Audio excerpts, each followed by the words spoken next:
different universe, same old world. I am Neni, and this Peridot seriously needs a physical form. Maybe I should sew a plushie.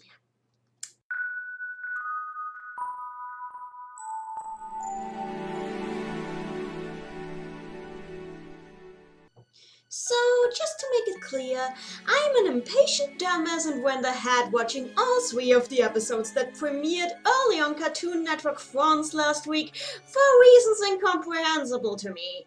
Freaking French people. That said, I swear that there won't be any spoilers in this. Right now, I want to focus on the episode we got last week, as it stands on its own without taking the 3 episodes that came after into account. I can go on and rant about the coherency of the entirety of this 4-week special event as soon as it ends.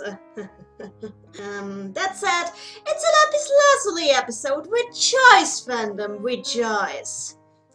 The episode begins with Peridot telling the other Crystal Gems about the events of Gem Drill, and oh my god, is she being adorable in this! Seriously, she reminds me of my brothers trying to recount the League of Legends match to our mother. Both of my brothers are older teens, but I can still think they are adorable, okay? It's not weird. It's not weird! Not at all! Anyway, if there was ever a time to make MLG jokes about Peridot, it's probably now. Just saying. So despite Peridot's fascinating display of nerdy humanity, Stephen's heart is not really into the topic, since he's too distracted worrying for Lapis Lazuli's health, seeing how she's been unconscious ever since her fusion with Jasper has been broken up 2 episodes ago. Now this makes me wonder how she is still retaining her physical form, rather than reverting to her gem to regenerate more effectively, but it's more effective to see a passed out person rather than a pretty stone on the ground, so I'll let it slide. As soon as she wakes, Lapis sets off to leave the planet, bidding a rather distraught Stephen farewell, only for Stephen to rediscover her on top of her water tower the next day, where she admits to him that she didn't actually think the plan through, and that she doesn't actually know where to go. Yeah, not thinking her plans through seems to be sort of a running theme with Lapis, doesn't it? This is one of the many things setting her apart from the other recent addition to the team, Peridot, who always seems to be having a plan regardless of what she does, may it be needlessly elaborate and complex, and it actually makes her panic when she realizes that she does not have an exact protocol on what to do. More on how Peridot and Lapis contrast each other next episode. Anyway, in an attempt to convince Lapis that she can stay on Earth, Lapis and Stephen take a flight across the Steven Universe version of the USA, visiting many different places, including unspecified tri-state area countryside, New York, I mean Las Vegas, I mean Empire City. That's why they say, what happens in Empire City never sleeps. So what does happen in Empire City? And slightly newer than Old Jersey?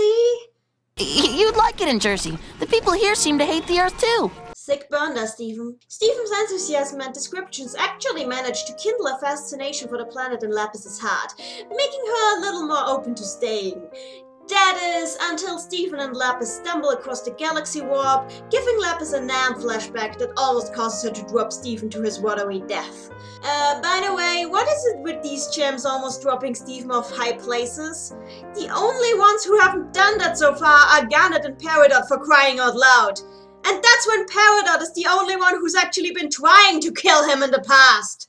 At the Galaxy Warp, Lapis reveals her past to Stephen and tells him that she accidentally stumbled onto one of the Rebellion's battlefields during her visit on Earth, and was then trapped in a mirror by homeworld gems who mistook her for a member of Rose's armies. Restricted by the functions of the mirror and unable to reveal her true identity, Lapis was left behind at the Galaxy Warp when the homeworld gems fled Earth, and remained there with her gem cracked, until she was eventually found and picked up by Pearl. Understandably emotionally exhausted by the whole ordeal, Lapis returns to the barn with Stephen, again lamenting that she can never have her freedom no matter where, to which Stephen replies that she can be free on Earth if she really wants to be. He uses the ever-changing nature of her society and environment as a clever metaphor for how many possibilities are open to Lapis on this planet, and eventually manages to convince her to cheer up and stay with the Crystal Gems. Only for Peridot to show up and royally murder the moment. What are we talking about? So yeah, congrats Perry! The only kill that you have on your record right now is Lapis's mood. And you're not even a villain anymore. Godspeed. 360 no scope. Seriously.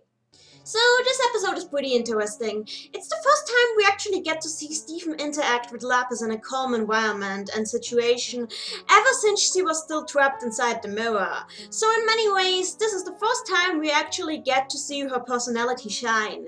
Her rather juvenile sense of humor from Mirror-chan makes a glorious return, and she does prove herself to be a rather playful gem in nature, even if the ages of trauma she had to go through definitely have left a marks on her. Still, the episode, while painting Lapis as a very well-written character, sadly also confirms a lot of ideas I had about her, which are the reason why she's pretty much my least favorite gem on the show so far. As I mentioned before, she's very emotion-driven and does not really think her actions and decisions through before she takes them. She also has a bad habit of seeking scapegoats for her own misfortune. Despite her imprisonment in the mirror being the fault of her fellow homeworld gems, Lapis has chosen to blame the crystal gems for it, seeing them as her enemies, even though the worst thing that they did to her was, picking her up from the galaxy warp? Yes, it is true that Pearl, Garnet and Amethyst never attempted to free the gem trapped in the mirror. However, by the time Pearl found the mirror, Lapis's gem was already cracked, and it has been stated before that even Rose's healing powers were incapable of restoring the sanity of a corrupted gem. They had no way of knowing that she was still conscious in there, much less uncorrupted. For all the crystal gems knew, releasing Lapis would have unleashed a gigantic water monster on Beach City, so really, leaving her inside the mirror was the best choice that they could have made from their perspective.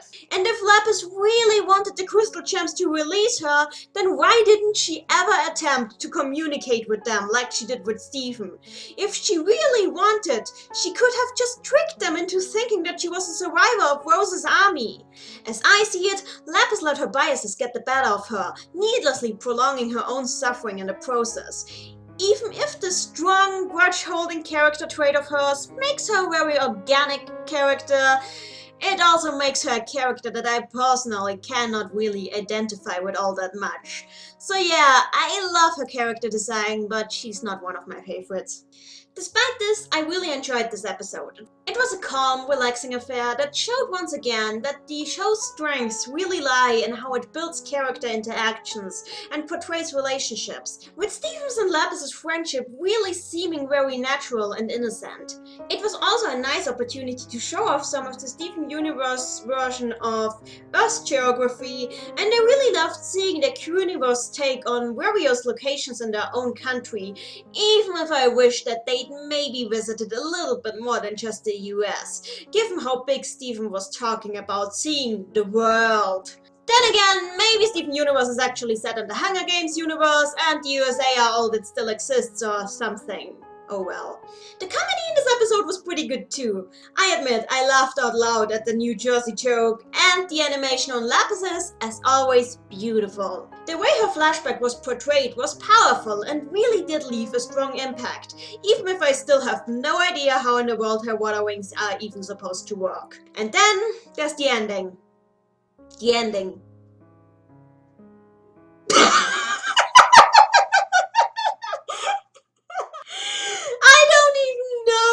To describe the way this ending amuses me. We spent this whole adorable cutesy episode focusing on healing Lapis's open wounds and making her warm up to Earth, and then just Peridot.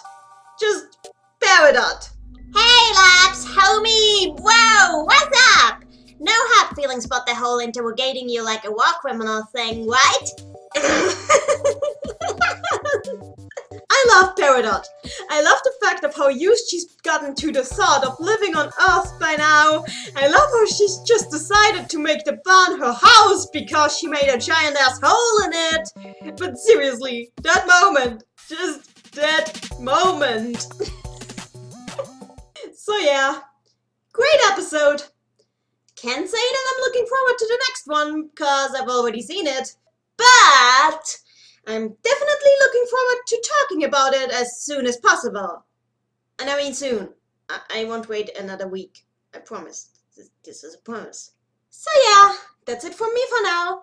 Like, subscribe, or share this video if you liked what I had to say on the episode, or if you want to help out my channel. Well then, until next time.